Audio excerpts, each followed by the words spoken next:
Урматтуу туугандарым, мен врач катары өзүмүн көз карашымы мынал вирустан COVID-19 дегенден сактанууда өкмөт көп нерселерди айтып атат. Колуңарды жуугула, маска таккыла, башка да. Андан тышкары мен айта турганым, бардыгыңарда шарт бар.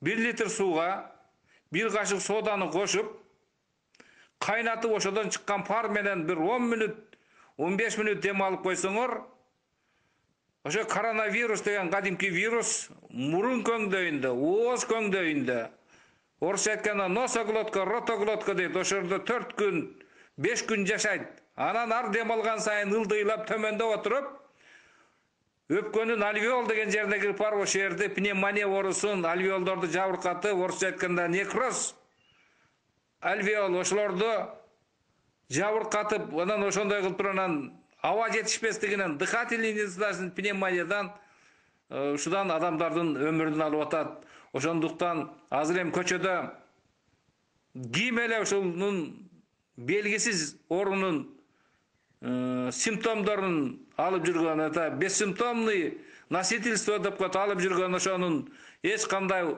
оорусунун белгилерин билгизбей алып жүргөн адамдар болот, организми күчтүү, который бирөөгө гана подарок этип коет.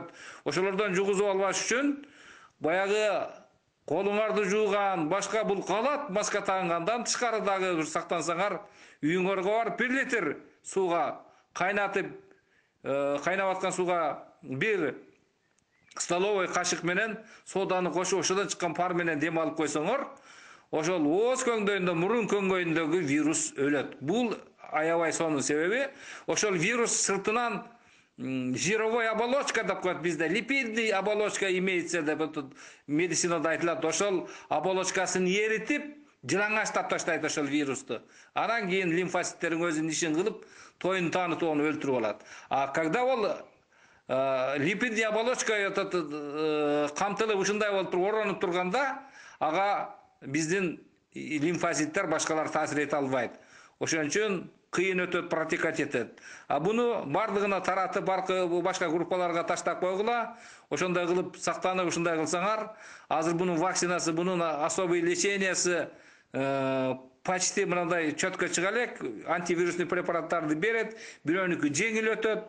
Ушунун бир сактануусу, ошол вирустун май, мына липид дегенбиз, май, ошонун катмарын сода менен деле майларды жуусаңар кандай кетет? Ошону эритип таштагыла. Мен ушуну как врач катары мен ушуну айтып, анан ушуну көбөйтүп элибизге жардам берели. Ар ким өзүбүздүн тармагыбыздагы салымыбызды кошолу. Аман болгула.